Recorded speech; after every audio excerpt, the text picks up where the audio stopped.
Na Fakulteti za organizacijske vede v Kranju je bilo organizirano predavanje na temo zaposlovanja v državni upravi. Fakulteta je v letošnjem letu obeležila visoki jubilej, saj mineva natanko 50 let od vpisa prve generacije študentov.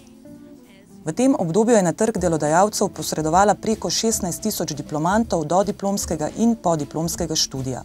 Mi lahko rečete, kakšne so možnosti mladih danes za zaposlitev v javni upravi in koliko je pravzaprav teh prostih mest, torej ali iščete nove kapacitete? O natančnih številkah glede možnosti za zaposlitev bi težko govorila, vendar možnosti vsekakor so. Pri tem je treba povedati, da je treba ta pojem javne uprave malo razčleniti in za tiste, ki se bodo odločili, da zaposlitev iščejo, povedati, da je treba informacije iskati na več mestih.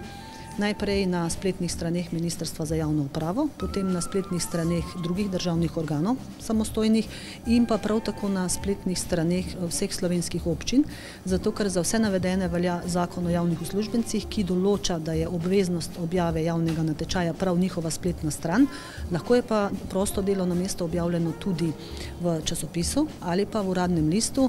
V skladu z Zakonom o delovnih razmerjih pa mora biti seveda vsako prosto mesto prijavljeno tudi na Zavodu za zaposlovanje. Tako da o številkah, kot sem rekla, malo težje, vendar je pa možnosti je nekaj na razpolago in vsi tisti, ki bi jih to zanimalo oziroma ki delo iščejo, je prav, da pobrskajo po teh spletnih straneh in ugotovijo, kaj ponujamo. Kako pa brati pogoje teh razpisov? Večkrat pride do zmešnjave. Pri pogojih za javne natečaje oziroma tudi za prosta strokovno-tehnična delovna mesta vedno znova opozarjamo in bi želela tudi sedaj posebej opozoriti, da je te pogoje oziroma sama besedila natečajev in razpisov treba brati zelo natančno. Namreč pogoje in postopek določa Zakon o javnih uslužbencih, deloma tudi Zakon o delovnih razmerjih in za upravo še posebej velja, da moramo predpisan postopek zelo natančno izpolnjevati in če kandidat seveda ne predloži vsega, kar je potrebno, sistem zmanjša možnosti za nadaljnji postopek. Torej predlagam in svetujem, da vsi, ki berejo te pogoje, da jih berejo natančno, preverijo, kaj je potrebno priložiti in predvsem, kaj je treba v teh izjavah in dokazilih napisati in navesti. Predlagam pa tudi, da še uporabijo malo kreativnosti in da še sami poskušajo dodati nekaj, kar jih bo predstavljalo v najboljši luči in predstavljalo njihova znanja in sposobnosti, ki jih seveda imajo in bi lahko bile delodajalcem v korist. Torej, kolikšno vlogo odigra prvi vtis, morda tudi izviran življenjepis? Po mojem mnenju in po mojih izkušnjah kar pomembno, zato ker to je res prvi vtis, ki ga naredi kandidat. To je vtis o njegovi resnosti in tudi predvsem o njegovi zavzetosti in pa tudi o pristopu k zadevi. Namreč uprava v širšem smislu je področje dela, kjer je potrebno biti včasih kar precej natančen, tudi precej kreativen oziroma samoiniciativen. In zato je pomembno, da kandidat naredi dober prvi vtis, pomeni, da najprej izpolni vse pogoje, ki jih formalni postopek zahteva in da v nadaljevanju sebe in svoja znanja predstavi tako, da bo delodajalec ugotovil, da je to tisto, kar seveda potrebuje. Pogoji za imenovanje v nazive so določeni. Mladi diplomanti lahko na začetku zasedajo nazive, kot so. V upravi, glede na to, da imamo sistem javnih uslužbencev, znotraj tega uradniška delovna mesta, kjer se delo opravlja v nazivih, je za diplomante fakultet treba vedeti, da lahko začnejo v nazivih 3. kariernega razreda, kjer je zahtevana najmanj visoka strokovna izobrazba.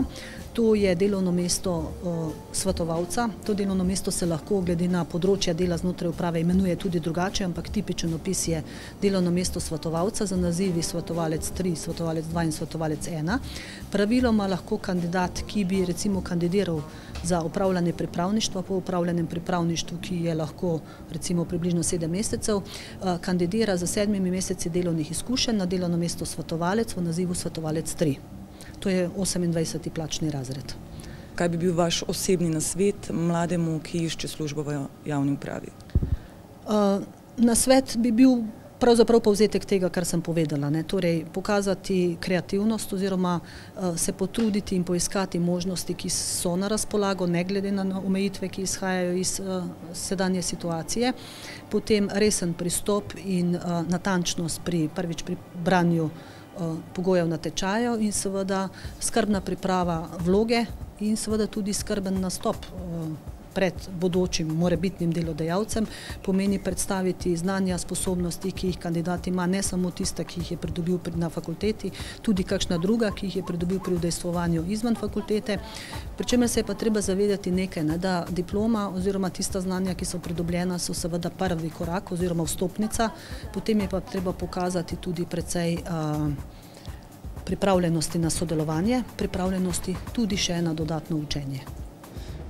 Zdel se mi je zanimiv, dobro so predstavili možnosti za poslovanje v javni upravi, ni bilo predolgočasno, kar v redu. Se sam vidiš mogoče nekoč po diplomi zaposlenega v javni upravi v eni službi izmed teh? Mogoče pa. Si izvedel kaj oprijemljivo novega danes, konkretnega? Ja, predvsem kako poteka sistemizacija, podobne stvari. Kar velik, ja. V bistvu jaz mislim, da nam je čisto nazorno povedala, da se da dobiti zaposlitev. Mi smo bili vsi prepričani toliko zaradi te recesije, da sploh ni možno nikjer nič dobiti, samo očitno se da. V bistvu pa že tudi po njej sami lahko sklepate, ful je močna, karakterna ženska in mi je res padla v oči. Po moje je dosti zelo ubila v glavo, da se da, če se hoče, v bistvu. Mogoče se ti vidiš nekoč zaposleno v javni upravi? Ja, ne vem, jaz se vidim v poslovnem svetu, ne vem zdaj čist v javni upravi, mogoče kje druge, sam vidim se poslovno žensko. Nekaj tazga kot korona, ona je zdaj čist. Tako da bom šla, polka pridem domov na internet mačkam pogledati, kako pa kaj še. Čist me je navdihnila me je. K dobri opremljenosti študentov za kariero nedvomno pripomore tudi karierni center, ki deluje v okviru Fakultete za organizacijske vede. Ustanovitev kariernih centrov na fakultetah bi lahko prinesla večjo povezanost med gospodarstvom in fakultetami in tako olajšala prehod iz študentskih klopi v delovno okolje. Oziroma, Sam center smo ustanovili z razlogom zagotoviti študentom po vzoru drugih zahodnih fakultet, pač študentom čim več praks, služb in čim več štipendij. Zdaj sama iniciativa je prišla strani teh iniciatorjev ECBE standarda kvalitete, ki smo ga pridobili v letošnjem letu, se pravi na sestanku z temi presojevalci smo se dogovorili, da je treba veliko narediti tudi v tej smeri, da za študenta ni dovolj samo diploma, ampak da je zelo pomembna tudi služba. Zato smo obudili te delovne prakse s pomočjo delovnih praks, ki jih iščemo v okolju, nekako predstavljamo naše študente bodočim morebitnim delodajalcem in jim lajšamo vstop v delovno okolje. Kar se tiče pa, sem že prej omenil, štipendiranja, bomo sigurno za naslednje leto pripravili tudi kar nekaj teh aranžmajev in predvsem imamo odprte zadeve okrog štipendiranja kar za nekaj večjimi delodajalci.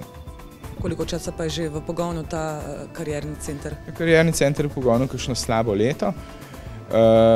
Imam tukaj dva sodelavca, ki imata velik potencial na tem področju. Karierni centri v takšni obliki delujejo tukaj čisto blizu, se pravi že v Avstriji, na fakulteti v Celovcu in podobno, tudi v Sloveniji je nekaj tega. Mi se ne ukvarjamo s tem, da učimo študente, ko ne pišejo prošnje. Ampak mi se ukvarjamo s tem, da direktno iščemo za njih morebitne delodajalce in jih ta pošiljamo jasno čim bolj pripravljene. December je čas za dobrodelnost. Na Fakulteti za organizacijske vede tako pridno zbirajo igračke v sodelovanju z Rdečim križem Slovenije in zagotovo bodo zarisali kakšen nasmeh na otroške obraze.